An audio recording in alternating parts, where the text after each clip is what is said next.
Rowdy Nation TV, welcome back to the channel. Do me a favor, click that like button, subscribe to the channel. For all the people who have subscribed to the channel, I'd like to say thanks once again. If you haven't subscribed, click the like button, subscribe to the channel. Let's get it. We're about to get into the story of King Kato, aka Rudy RANGEL. Now, King Kato was killed on June 4th, 2003 at Nationwide Cuts Barbershop in Chicago, located in a converted trailer near the corner of Roosevelt and Sacramento on the Windy City's west side. The Puerto Rican King Kato was one, if not the most notorious Hispanic crime lord in Chicago history. Beloved by his men and given bi-coastal props, especially in the rap world, where he maintained friendships with DMX and Fat Joe in New York, and Be Real and the Cypress Hill crew out in California. So King Kato, he knew some very influential people in the rap world, and as you heard, it seemed like he was a very respected, drug lord. Now, DMX penned the song "Ayo Kato" in RANGEL's honor following his killing around the time of his death. Fat Joe was in the negotiations to give King Kato his own Terror Squad Midwest label to manage. Now, King Kato was said to have 2 local acts ready to sign in the summer of 2003. Four Corner Hustlers, Boss LaBar, Broman Span will face charges in King Kato hit for a second time this spring in a racketeering, drug, and murder case out of federal court in Chicago. Now, Span beat the first case back in 2005. Vice Lord gang members Donald Squeaky Simmons, Martise the Grim Reaper Nunnery, and Marcus Little Black Ware were found guilty. Simmons was the trigger man gunning down 31-year-old King Kato RANGEL as he sat in the barber chair getting a haircut and watching the opening game of the 2003 NBA Finals between the San Antonio Spurs and the New Jersey Nets. Federal prosecutors believe Span hired Simmons on a Sonora cartel-issued contract from Mexico for RANGEL's alleged stealing of 150 kilos of cocaine from cartel-supported dealers. Ware, who helped set up RANGEL to be killed, claimed he thought he was just aiding in a robbery. Now you break off and steal 150 keys from the cartel, you know there's going to be some consequences, and this is what they claimed that he did, and that was the reason for this contract and the assassination of King Kato. Now, early on in the investigation, it appeared Span was trying to rob RANGEL, a street rival of his, of a fancy Frank Muller designed watch worth more than $100,000. I don't know if y'all heard me. Me personally, I've never heard of Frank Muller designer. I'm gonna have to pull that up and see who he is. But this is back in 2003, and that watch back then cost $100,000. So King Kato was definitely doing, handling his business. Let's get back to the story.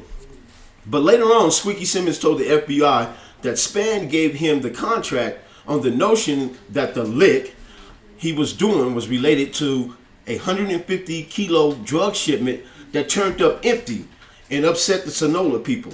Martise Nunnery middled between Span and Simmons. Span promised Simmons $30,000 payment for the hit. Lil Black Ware had a friend working at the barbershop King Kato went to every week for a haircut, and he got the nod when he was in there on June 4th. Ware passed the information to Nunnery with a pair of Grim Reaper tattoos adorning his body. Okay, now that's cold-blooded. This brother goes in there and gets his haircut.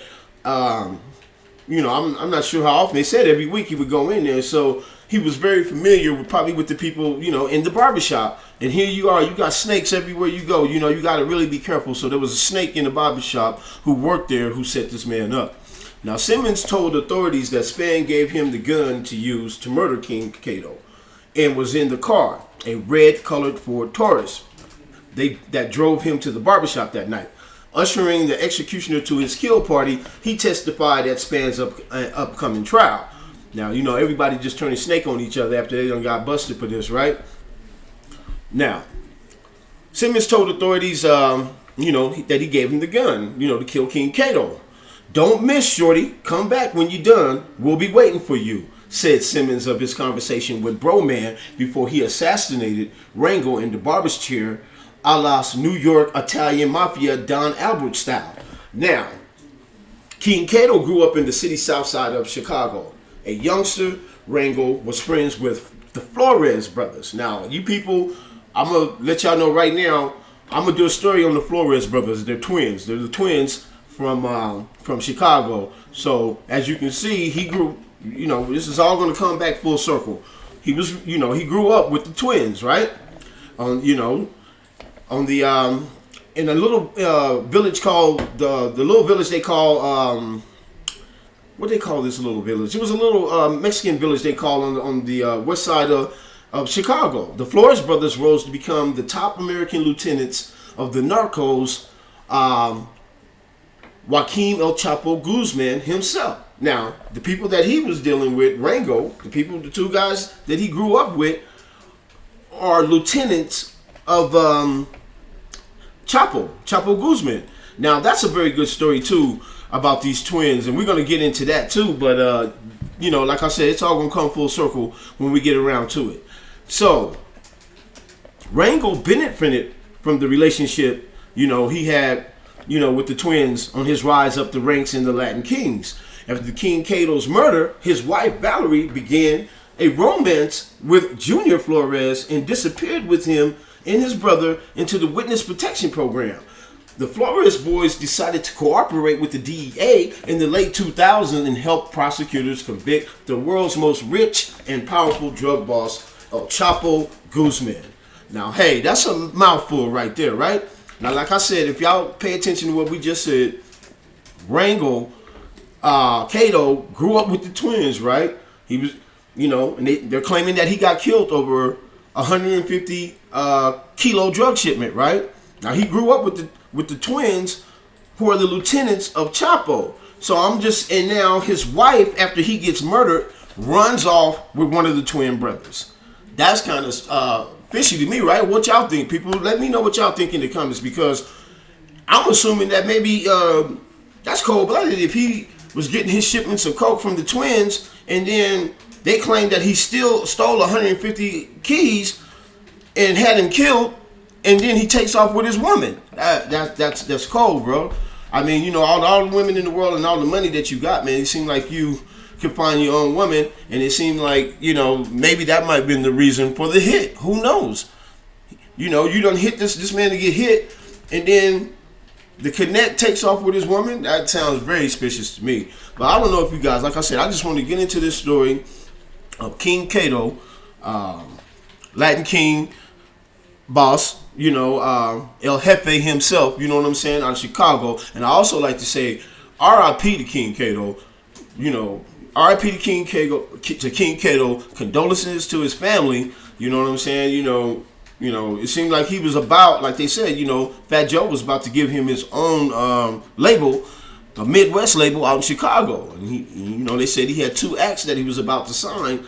At 31 years old, he was about to become a prominent figure in the rap game. He was about to get his start in the rap game, and who knows, he probably would have turned that money into legit money, but he never got that chance. So, Rowdy Nation TV, I don't know if you guys heard about this story before, but King Kato, Latin King boss out of Chicago, there's an upcoming trial coming for the Trigger Man, and that's why we're bringing this story back to you, because, it brings back, a lot of people still have King Kato on his mind, you know what I'm saying? Like I said, he was real close to DMX. DMX did that song, like they said, "Hey, yo, Kato."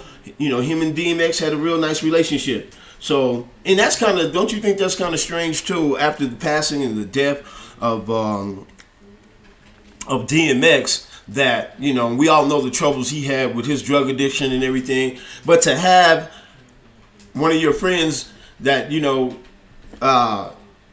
to be a drug boss, you know what I mean? One of your friends, one of your close friends is moving shipments of cocaine, and you have a drug problem. Now, I don't know if they was feeding DMX dope, but I'm pretty sure that, it was easy for him to get if King Kato was one of your friends. So, R.I.P. to King Kato. Hope you guys enjoyed this story. Roddy Nation TV, click that like button, subscribe to the channel. We're trying to grow to 100 people. We appreciate your support. Roddy Nation TV, we out.